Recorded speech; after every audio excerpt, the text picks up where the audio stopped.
Hello everyone, as you all know कि IPU entrance exam का जो एप्लीकेशन फॉर्म है वो 1 फरवरी से लॉन्च हुए हैं। एंड नाउ इज 15 ठीक है। मैं स्टार्टिंग से ही बोलता हूँ, कोई भी बच्चा जो एप्लीकेशन फॉर्म भर रहा है उसको 5-7 दिन दे दो। ठीक है, कोई भी साइट में इशू होगा तो वो आपके साथ नहीं होगा, साइट सही हो चुकी होगी। तो अब मुझे लगता है सही समय है। वैसे मैं आप लोगों को ये सजेस्ट कर रहा था कि आईपीयू सीयूटी के एक साथ फॉर्म भर लेना, बट अभी तक सीयूटी का कोई भी पता नहीं है। अभी तो पोस्ट ग्रेजुएट सीयूटी के लॉन्च हुए हैं, और तो मुझे ऐसा लगता है कि थोड़े दिन अभी और लगेंगे। तो उससे पहले आप लोगों को एक काम कर लेना है, आपको आईपीयू एंट्रेंस एग्जाम भर लेना है। ठीक है, कोई भी जो काउंसलर है, कोई भी आपको गाइड ये करे कि सीयूटी के अंदर भी आईपीयू कवर होता है, तो प्लीज उसकी बातों को इग्नोर करें। हमें एक्सपीरियंस है, हम आपको अपने एक्सपीरियंस से बता रहे हैं कि जब भी आप अपना जब एनरोलमेंट लेने जाओगे, एडमिशन लेने जाओगे आईपीयू के कॉलेज के अंदर, सबसे पहले वो अपना अपना एंट्रेंस एग्जाम मांगेंगे। ठीक है, वो अगर ए बच्चा है और बी बच्चा है, इसने सीयूईटी दिया है, इसने आईपीयू दिया है, तो वो प्रेफरेंस आईपीयू वाले को देंगे, चाहे उसके नंबर कभी क्यों ना हो आपसे सीयूईटी से। तो इस चीज का बिल्कुल ध्यान रखें, सीयूईटी भी देना है और आईपीयू भी देना है। दोनों को मिला के डीयू के लिए हो गया सीयूईटी, और आईपीयू आईपीयू कॉलेजेस के लिए हो गया आपका सीईटी। ठीक है, ध्यान रखना है, कॉमन एंट्रेंस एग्जाम। ठीक है, तो अगर आपको कोई भी किसी भी तरीके की परेशानी है फॉर्म फिलिंग के अंदर, कोई भी काउंसिल लेनी, कौन सा फॉर्म भरे कौन सा फॉर्म ना भरे, तो प्लीज इस नंबर पे मुझे कांटेक्ट कर लेना। ठीक है, हम आप लोगों को तैयारी करवाते हैं। अभी आप वीडियो बने रहना, मैं आपको बताऊंगा कैसे एप्लीकेशन फॉर्म भरना है, कैसे सीयूटी और आईपीयू तक दोनों भरना है। इससे आपका एडमिशन होगा आईपीयू के कॉलेजेस में, और सीयूटी में आपका सीयूटी से आपका एडमिशन होगा डीयू के कॉलेजेस से बेटा। ठीक है, ध्यान रखना इस छोटी छोटी बातों को। अगर हमें आपको हमारी क्लासेस को ज्वाइन करना है, अपने क्लासेस को प्लीज इस नंबर पे कांटेक्ट करें।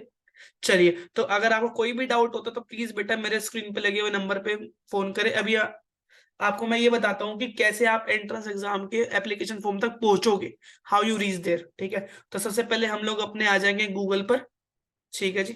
सो जैसे हम गूगल पे गए, आपको किसी भी साइट पे कुछ भी नहीं लिखना, सिर्फ आपको आईपीयू ले रहे हो ना, तो बस आप आईपीयू लिखो, बस आईपीयू, फिनिश। जैसे आप आईपीयू लिखोगे, आपके सामने एक इंटरफेस खुलेगा जिसपे ये ग्रीन मार्क होगा। ग्रीन मार्क का मतलब है ये साइट सेफ है और ये आपकी ओरिजिनल साइट है। चलो, जैसे हम इसको ओपन करेंगे तो भाई हम ढूंढते हैं बच्चे। बच्चे पूरी साइड में ऊपर नीचे दाएं बाएं ढूंढेंगे कि कहाँ पे आपका एप्लीकेशन फॉर्म है। तो आपको कहीं नहीं जाना, परेशान होते आप सीधे जाना है एडमिशन पर। एडमिशन 24 से 25 चलेगा बेटा आपका, इसमें आपको बहुत कुछ लिखा हुआ है। आपको जाना है अप्लाई ऑनलाइन पर। जैसे आप अप्लाई ऑनलाइन पे गए, वैसे आपको एक इंटरफेस दिखेगा जिसमें लिखा होगा साइन इन, और आपका लिखा होगा न्यू कैंडिडेट। तो बेटा आप लोग न्यू कैंडिडेट हो, तो प्लीज आप अपने न्यू कैंडिडेट पे जाओगे। इधर आपके पास कुछ कुछ चीजें लिखी होंगी, दो थोड़ी बहुत मैं समझाता हूँ अपनी स्क्रीन पर। ठीक है, तो अभी 1-2 मिनट दो मुझे बस, वेट।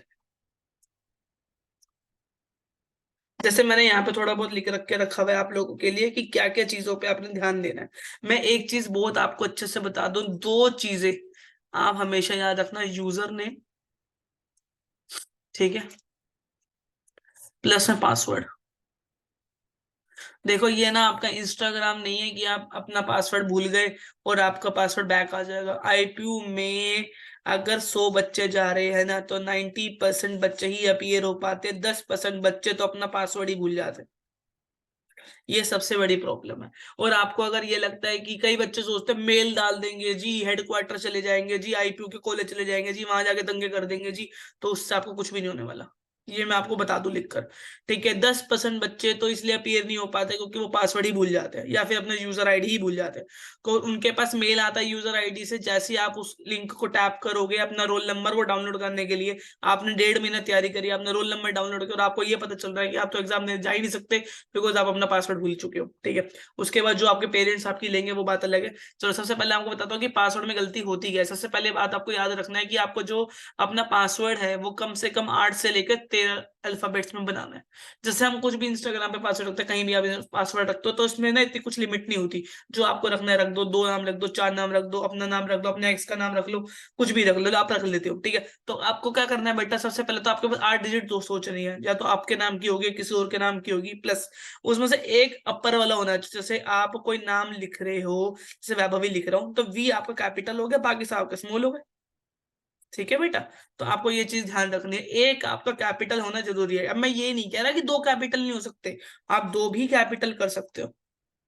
ठीक है, लेकिन आपको एक कम से कम, एटलीस्ट का मतलब कम से कम, ठीक है, तो कम से कम एक आपका कैपिटल होना चाहिए और एक लोअर होना चाहिए। जैसे आप कोई बच्चा बोले कि सर मैं तो पूरा नाम ही लिख दूंगा ना कैपिटल में, तो ये नहीं चलेगा, कम से कम एक आपका स्मॉल होना चाहिए। जैसे मैं ये बना देता हूँ कि सारा मैंने कैपिटल लिखा और जो एच है वो छोटा बना दिया और बाकी सब कैपिटल चल रहा है, तो ये भी चल जाएगा। ठीक है, साथ में आपको एक कैपिटल एक स्मॉल, तो मेरी प्रेफरेंस ये रहेगी आप अपने नाम का पहला अक्षर कैपिटल रखना और बाकी सारे स्मॉल रख देना। उससे होगा क्या, वो एक सही ऑथेंटिक तरीका रहता है।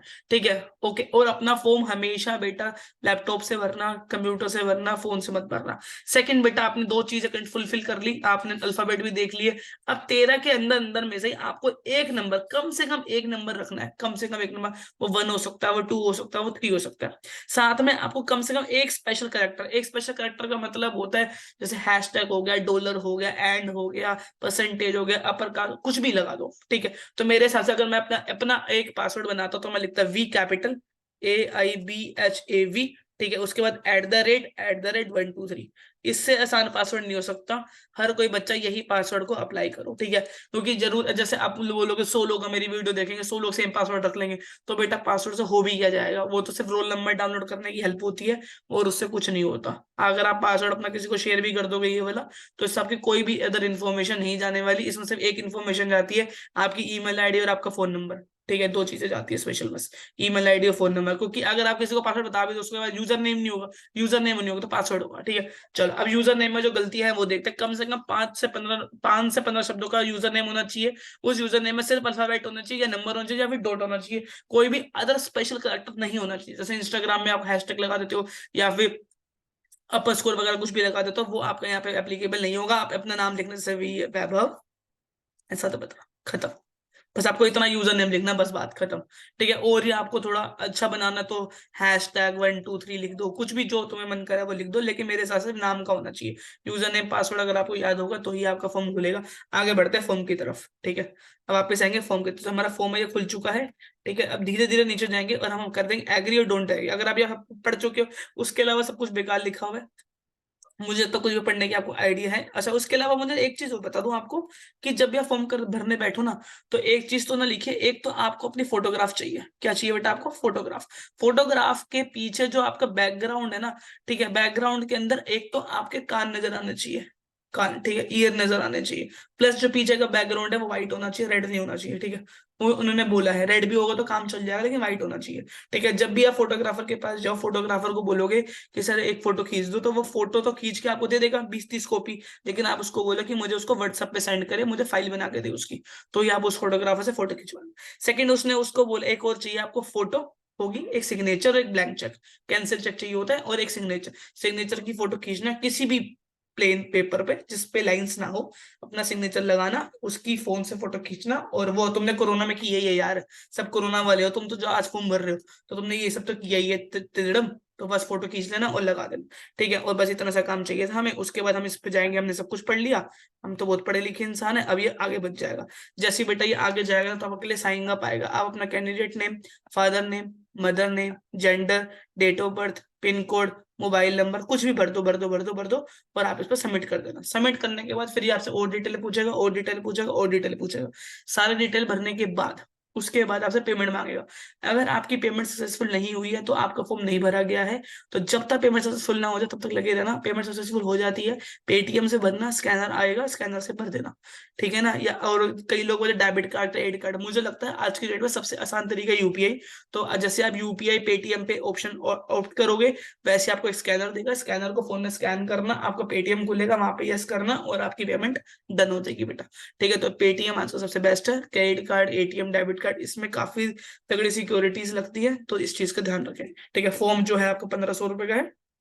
चलिए, और अभी अगर आपको कोई भी क्वेरीज होती है बच्चे, क्लासेस से रिलेटेड, किसी भी चीज से रिलेटेड, तो आप हमें कांटेक्ट कर सकते हैं हमारे फोन नंबर्स पे। अगर आपको क्लासेस चाहिए, देखो क्लास कहीं भी लो बेटा, मुझसे लो, कहीं भी लो, लेकिन लेना दोनों सब्जेक्ट की। ठीक है, जैसे मतलब आईपीयू भी पढ़ा है आपको, और आपको सीयूटी भी पढ़ा है, मतलब सीईटी भी पढ़ा है और सीयूटी भी पढ़ा है, दोनों मिल के पढ़ाओगे तभी फायदा है। अगर आपने सीयूटी दे दिया, अच्छे से डोमेन की तैयारी कर ली, जनरल डोमेन की तैयारी कर ली, इंग्लिश की तैयारी कर ली, आपके नंबर आ गए, लेकिन आपका एडमिशन नहीं हुआ, उसके बाद क्या स्कोप है आपके पास? और आपने आईपीयू आपने तुक्के में दिया था। ठीक है, तो तुक्के में कुछ मत देना, सब कुछ पढ़ के जाना। दोनों ही एग्जाम के जो पैटर्न है वो यूं है, बिल्कुल यूं है, ठीक है, दोनों एग्जाम के पैटर्न। तो प्लीज एक पे फोकस मत करना। कई लोग बोलते हैं एक पे फोकस करो, आपका फोकस सही हो जाएगा। नहीं, यहाँ आपका जो लक है वो भी डिपेंड करता है।